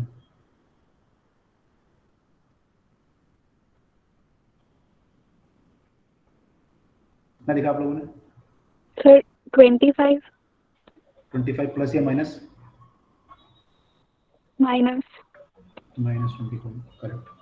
तो ये -25 हुआ तो यहाँ से मेरा 1/u कितना आया, ये तो कट जाएगा माइनस से माइनस, तो ये आएगा 1/10 माइनस 1/25, 1/10 और माइनस का 1/25। एफ आपका क्या है, एफ आपका पॉजिटिव होगा, सही लिख रहे हैं लोग? अरे यार गलत लिख दिया, माइनस साइन तो यहाँ आता है ना, यूई के साथ आता है माइनस साइन, तो गलत लिख दिया ना, यहाँ तो प्लस आता है यहाँ माइनस आता है, तो ये नेगेटिव आएगा एक्चुअली, माइनस का 25 बचेगा यहाँ पे, तो यहाँ जाके ये हो जाएगा प्लस का 25 और ये होगा -1/u।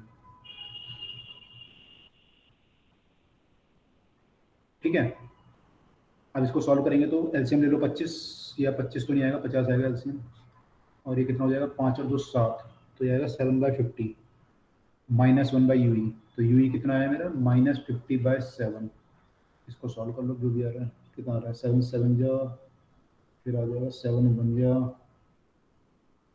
और फिर आ जाएगा 10 30 आएगा, 7 चौके 28, तो ये आएगा 7.4 माइनस का, तो उसका मैग्नीट्यूड लूंगा तो 7 + 7.14 आएगा, दोनों को सम करूंगा तो 19.14 सेंटीमीटर, ये आना चाहिए 19.14। अब बताओ आप लोगों को डिफरेंट क्यों आ रहा था आंसर?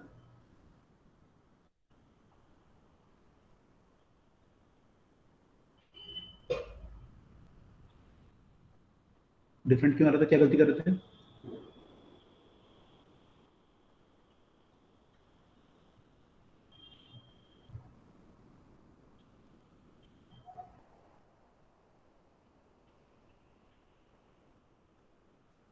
बताओ क्या गलती कर रहे थे, पता चली अपनी गलती? आयुषी गोविंद क्या गलती कर रहे थे? सर ये वैल्यूज थोड़ी गलत पुट कर दी थी। अच्छा वैल्यू गलत पुट कर दीजिए, कौन सी वैल्यू? एफ की? सर ये 6 सेंटीमीटर वाली। अच्छा 6 सेंटीमीटर वाली गलत पुट कर दीजिए।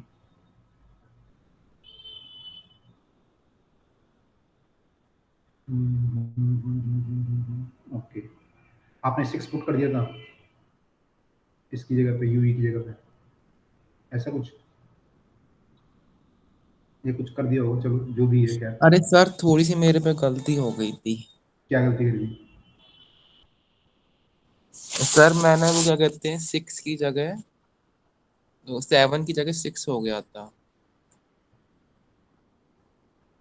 यहाँ पे सर हाँ अब हो जाएगा वो, जैसे आपने 7/50 किया, मैंने 6/15 कर दिया था। अच्छा हाँ देखो इसमें ना, जो ऐसे क्वेश्चन जो भी आएंगे उसमें बेसिक आपको ये देखना है उसकी डायग्राम क्या बनना है, कहाँ कहाँ से, फिर कहाँ से डिस्टेंस से क्या है, वो सब आपको करके करना पड़ेगा इसको। ठीक है, ऐसे क्वेश्चन आपके हो जाएंगे।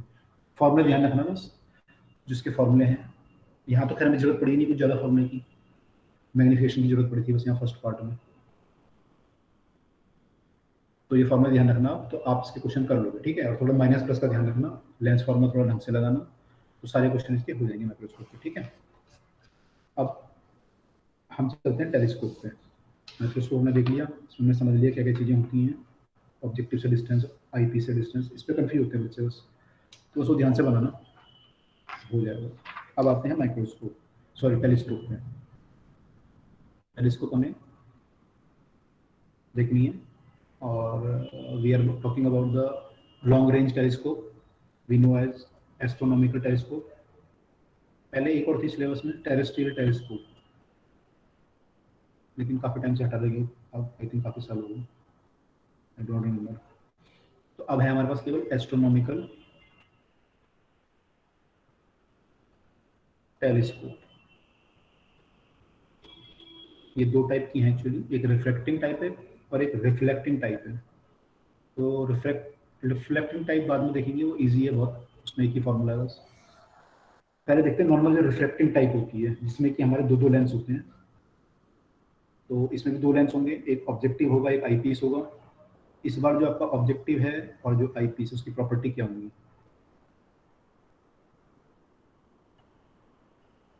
इस बार जो प्रॉपर्टी होंगी वो ये होंगी, जो आपका ऑब्जेक्टिव होगा इसकी फोकल लेंथ इज लार्ज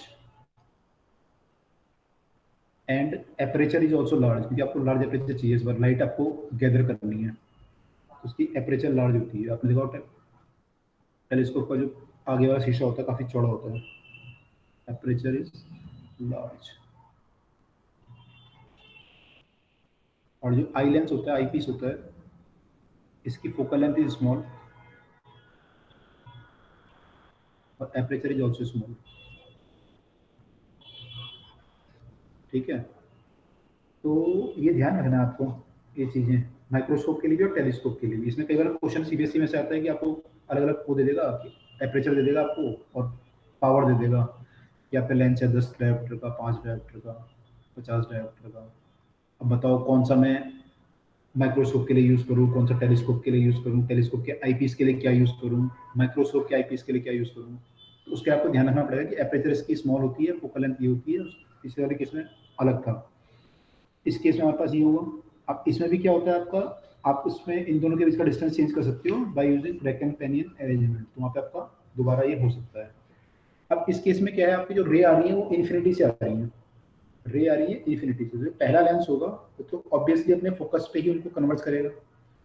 पहला लेंस जो होगा वो फोकस पे कन्वर्ट करेगा, तो पक्का है। जो ऑब्जेक्टिव लेंस होगा वो फोकस पे कन्वर्ट करेगा। अब आई लेंस डिपेंड करता है कि आई लेंस कहाँ पे करेगा। तो आई लेंस में आप दो अरेंजमेंट के लिए पढ़ते हो, एक बार जब वो डी पे इमेज बनाता है और एक बार जब वो फाइनल इमेज इन्फिनिटी पे बनाता है। तो इस बार भी हम दो एडजस्टमेंट देखेंगे, normal adjustment and near point adjustment. तो पहले हम देखते हैं नॉर्मल एडजस्टमेंट।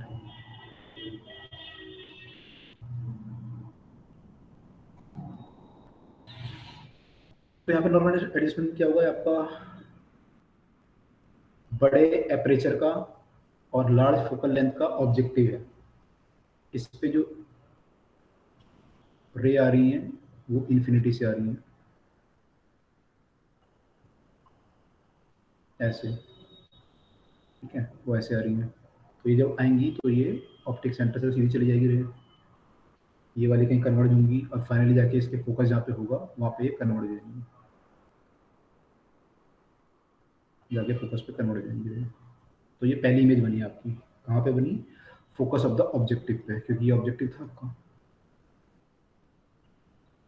ठीक है, अब क्या होगा, अब दूसरा लेंस सामने खड़ा होगा इसके, आई लेंस। आई लेंस यहाँ पे खड़ा होगा, आई लेंस अब आई लेंस का क्या होगा, फोकल लेंथ स्मॉल, एपरेचर इसमें तो छोटा लेंस होगा, छोटा बना देते हैं, छोटा होगा।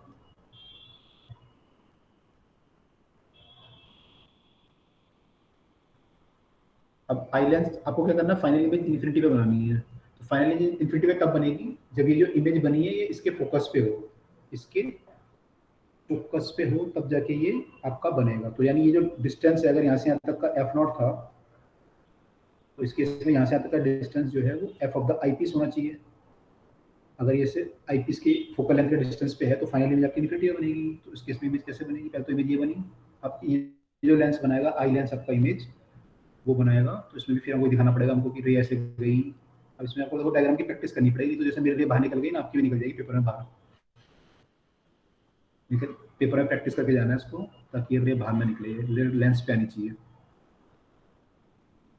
ठीक है, फिर ये आपका यहाँ से बेंड वेंड करेगी तो ये पैरेलल हो जाएंगी रे आपकी, बिल्कुल पैरेलल होंगी, तो they will appear to meet at infinity.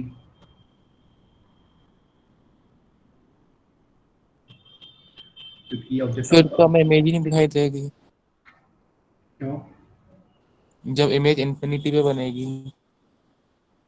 नहीं आँख पे देखो रे तो आई नहीं है ना, फाइनली जो रे जा रही थी यहाँ से वो आ रही है, लेकिन हमें दिखेगी क्या, कहाँ से आ रही है, यहाँ से आ रही है, यहाँ से आती हुई दिखाई देंगी, यहाँ से आते हुए दिखाई देंगी, बस ये फर्क पड़ेगा। आँख पे रे तो आ रही है ना, अगर रे ना आए आँख पे तो इमेज आपको दिखाई नहीं देगी फिर। लेकिन इस केस में तो रे आ रही है। मान लो मैं यहाँ खड़ा हो जाऊँ, अपनी आँख यहाँ लगा दूँ, तो यहाँ नहीं दिखाई देगी मुझे इमेज, क्योंकि यहाँ पे कोई रे आ थोड़ी रही है, तो अपीयर टू मीट हो रही है। लेकिन यहाँ पे तो एक्चुअली लेंस से बेंड कर रहा है, या तो रे एक्चुअली जा रही है आँख पे, तो यहाँ पे तो जो आँख होगी उसको दिखाई देगा। क्लियर हुआ? यहाँ पे आँख होती तो नहीं दिखता, अगर यहाँ पे होती मेरी आँख तो नहीं दिखता मुझे, क्योंकि रे एक्चुअली नहीं आ रही, ये तो रे में केवल एक्सटेंड की है, एक्चुअली तो यहाँ जा रही है रे तो घूम घाम के। ठीक है, तो इमेज दिखेगी हमें, मैंने इमेज बनेगी नहीं पर हमें दिखेगी कि इमेज इन्फिनिटी पे है, मैंने में रे आती दिखेगी। ठीक है, अब हमें फिर दोबारा इसका वो निकालना है मैग्निफिकेशन। तो मैग्निफिकेशन निकालने के लिए यहाँ पे फिर वही चीज़ यूज़ करेंगे, और ये आँख जो होती है बिल्कुल ये लेंस के पास होती है, मैंने दूर बना रखी है, देखिए बिल्कुल आँख के पास, लेंस के पास होती है। तो हम जो एंगल नापेंगे आँख पे या लेंस पे वो सेम मानेंगे, तो हम लेंस एंगल को सेम मानेंगे। तो यहाँ पे हमारा जो एंगल है ये जो रे बना रही है, और हम ये मानेंगे कि रे हमारी इन्फिनिटी से क्योंकि आ रही है, तो जो एंगल वो इस लेंस पे बनाएंगी ऑब्जेक्टिव पे, वही एंगल लगभग हमारा आई पीस पे ही बनेगा, क्योंकि दोनों बहुत क्लोज है। तो रे आपकी आ रही है कहीं लाखों किलोमीटर दूरी से, तो जो एंगल यहाँ बनाएगी वो एंगल यहाँ भी बनाएगी, तो हम एंगल दोनों पे सेम मानेंगे, एंगल दोनों पे सेम बना। तो चाहे इससे एंगल निकालने चाहे उससे निकालने एक ही बात है, इस वाले लेंस से एंगल निकालने चाहे उस वाले लेंस से निकालने बात एक ही है। ठीक है, तो अब यहाँ पे जो एंगल आपका सबटेंड कर रही है ये वाली रे अल्फा कर रही है, ये एंगल को अल्फा मान लेते हैं। मैं ऑप्टिक सेंटर पे जो रे आ रही है उसको देख रहा हूँ, और यहाँ पे भी ऑप्टिक सेंटर से रे को पास करा देते हैं, वो भी इसके पैरेलल ही होगी, से पैरेलल होगी, है ना, एक्चुअली पास होगी वैसे तो ये। तो ये एंगल यहाँ पे जो बना रही है वो इस लेंस पे जो एंगल बना रही है वो बीटा बना रही है, दिस इज योर बीटा। ठीक है, दिस इज योर बीटा। इस केस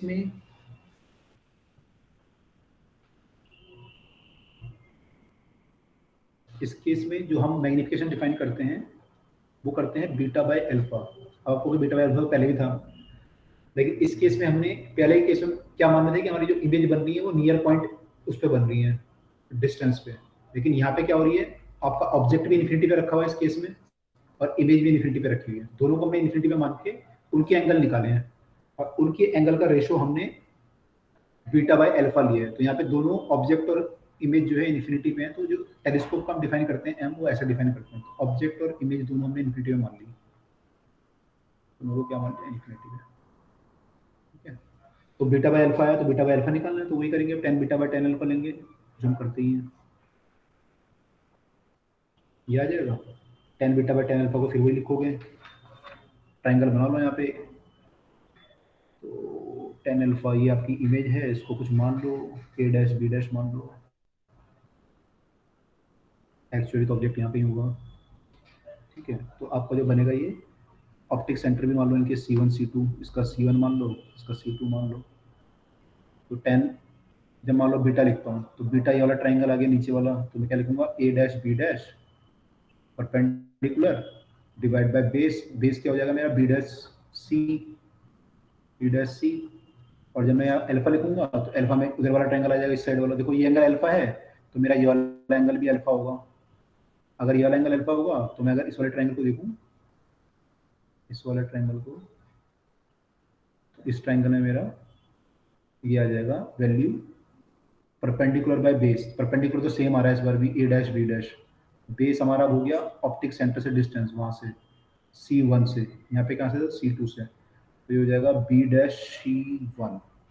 तो ये कट जाएगा आपका a डैश b डैश तो कट जाएगा, ये आ जाएगा b dash C1 divided by b dash C2।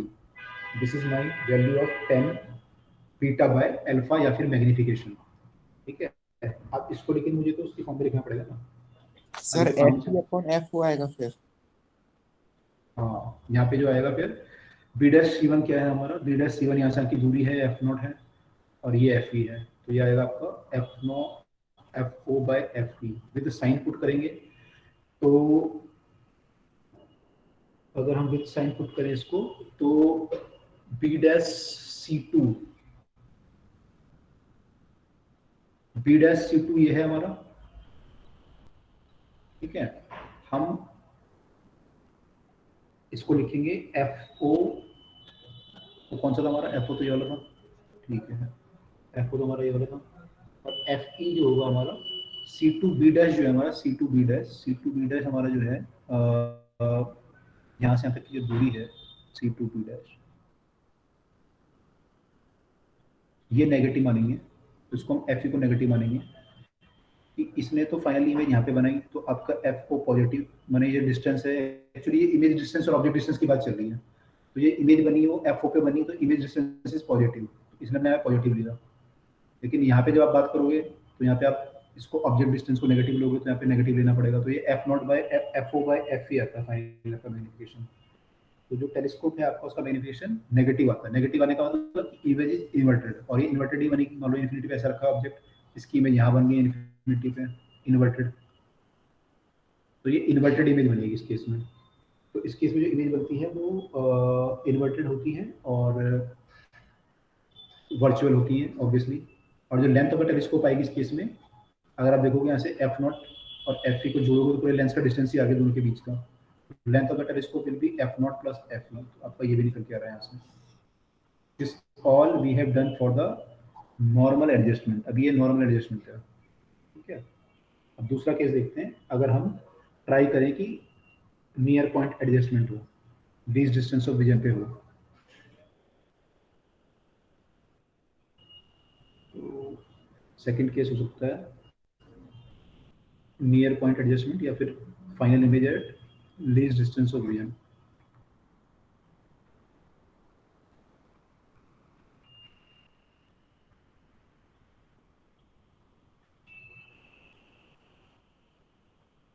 यहाँ पे ठीक है, तो देखो पहले वाला लेंस तो कुछ नहीं करेगा, तो इन्फिनिटी से आएगी तो फोकस पे बनेगा, तो कुछ कर ही नहीं सकता। दूसरे वाले लेंस को वैसे एडजस्ट करेंगे कि वो फाइनल इमेज को हमारी बनाए E पे, दूसरे वाले को हम रेफरेंस पिनियन अरेंजमेंट से चेंज करेंगे उसकी पोजीशन।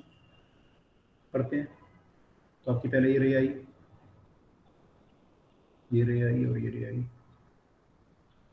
जाके इसके फोकस पे मिलेंगी कहीं, इसका फोकस होगा कहीं पे, तो रे को मिला देते हैं जाके यहाँ पे सीधी आई, और ये वाले ऐसे बैंड होते हैं यहाँ, तो ये जाके सब मिल गए इसके फोकस पे, इसके फोकस पे ऑब्जेक्टिव पे, ये ऑब्जेक्टिव है आपका, और ये आपका आई पीस का पीछे वाला। अब हम आई पीस को ऐसे रखेंगे कि ऐसे रखेंगे कि जो हमारा इमेज बन रहा है, जो हमारा इमेज बन रहा है 25% वो इसके उसके एफ के अंदर हो, तो ऑब्जेक्टिव का जो सॉरी आई पीस का जो एफ होगा वो हम यहाँ पे रखते हैं। मान लो अगर हमारा आई पीस का जो या आई लेंस का जो फोकल लेंथ है वो यहाँ तक है और हमारा आई लेंस यहाँ पे है, इस केस में जो इमेज बनेगी अब इसके ऑब्जेक्ट की वो वर्चुअल बनेगी और इरेक्ट बनेगी इसके रिस्पेक्ट में, क्योंकि जब हमने केस देखा ऐसा, जब हम कॉन्वेक्स लेंस के फोकल लेंथ के अंदर किसी ऑब्जेक्ट को रखते हैं तो हमारी इमेज इरेक्ट बनती है और वर्चुअल बनती है। तो ये इसकी इमेज इरेक्ट होने इसके रिस्पेक्ट में इरेक्ट बनाएगा, ओवरऑल तो इन्वर्टेड बनेगी, ऐसे इमेज बना देगा, कहीं ऐसे इमेज बना देगा, ठीक है। तो अगर हम रे डायग्राम और बनाएं इसमें तो फिर इसमें आपको करना पड़ेगा, फिर दोबारा आपकी रे देखो बाहर निकल रही है, तो इनको दोबारा सही करना पड़ेगा आपको भाई। तो ये आपकी ऑप्टिक सेंटर से सीधी चली जाएगी रे, और ये वाली हम ये बेंड कर देंगी, और इनको बेंड करके कहाँ मिलना है, यहाँ मिलना है, तो इससे उल्टा बना लो डायग्राम, यहाँ से बना लो,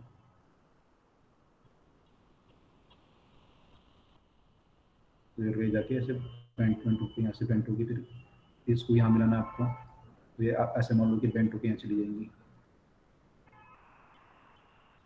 दूर दूर होंगी ना ये, तो ये अपियर टू मीट इस साइड होंगी, अपियर टू मीट इस साइड होंगी, तो ये मिलेंगी आपकी, तो एक वर्चुअल इमेज बनेगी finally.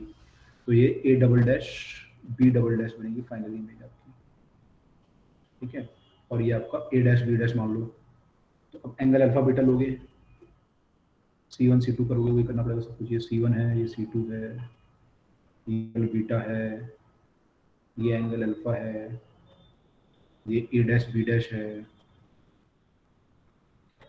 Magnification beta by alpha है,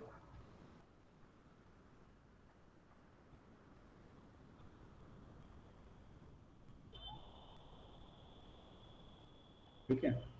तो बीटा बाय अल्फा इस केस में आपने, इस केस में जबकि इमेज जो आपकी फाइनल बन रही है वो डी पे बन रही है, तो आपने इसकी डेफिनेशन यहाँ पे चेंज कर ली, यहाँ पे डेफिनेशन चेंज कर ली इसकी, तो बीटा बाई अल्फा लेते हैं। मैंने मेरे बे एक्चुअली जो आँख पे एंगल बना लेते हैं वो लेना होता है, तो आँख पे जो एंगल बना दी यहाँ पे बीटा बना रही है, तो बीटा से हम देखते हैं क्या आ रहा है। 10 बीटा वही करोगे, फिर दोबारा 10 बीटा 10 अल्फा,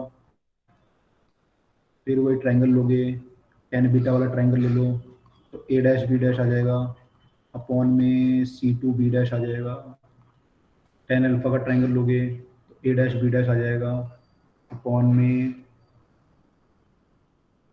C2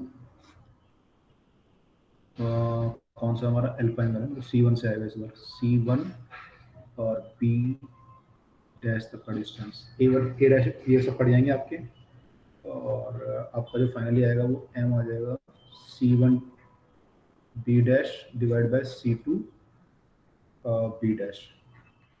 अब जो C1 B डैश है वो तो हमारे यहाँ से, और इसकी फोकल लेंथ ही एक्चुअली है ना, इसने जो इमेज बनाई है आपकी, जो पहली इमेज बनी होगी इसके फोकस से बनी होगी, तो ये तो एक्चुअली जो डिस्टेंस यहाँ तक का होगा वो तो इसकी फोकल लेंथ होगा, f ऑब्जेक्टिव होगा, तो इसको तो हम सीधे से लिख सकते हैं f objective upon C2 B dash, C2 B dash यहाँ से यहाँ तक की दूरी है, म्यू ई, तो ये जो है हमारी, हाँ ये हमारी जो है आई पीस से ऑब्जेक्ट का डिस्टेंस है, क्योंकि इसके लिए ऑब्जेक्ट की तरह बिहेव कर रहा था ये, आई पीस इसको के लिए ऑब्जेक्ट डिस्टेंस है, आई पीस के लिए ऑब्जेक्ट डिस्टेंस है क्योंकि इसके लिए ये ऑब्जेक्ट है और ये फाइनल इमेज है, तो हम इसे लिख सकते हैं u, सर 1/f या अगर 1/v से वो निकाल लेंगे 1/u।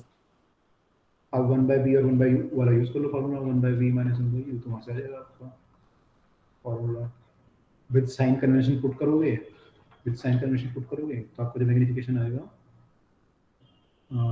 यहाँ से वो आ जाएगा finally FO/FE divide by 1 plus FE/D, FO/FE 1 plus FE/D, ठीक है, ये आएगा फाइनली आपका। तो अब आप देखो मैग्निफिकेशन जो है आपके FO अगर आपका ज़्यादा होगा तो मैग्निफिकेशन ज़्यादा आएगा, ऑब्जेक्टिव की फोकल लेंथ ज़्यादा होनी चाहिए, और आई पीस की फोकल लेंथ कम, तो आपने यहाँ पे लिया था ऑब्जेक्टिव की फोकल लेंथ आपने लार्ज ली थी और आई पीस की स्मॉल ली थी, तो यहाँ से हमें समझ में आ रहा है कि ऐसा हमने क्यों किया था, क्योंकि फाइनल फॉर्मूला आपका ऐसे आ रहा है, this is your final formula for the magnification in case of least distance of vision पे, this is the final formula. Clear?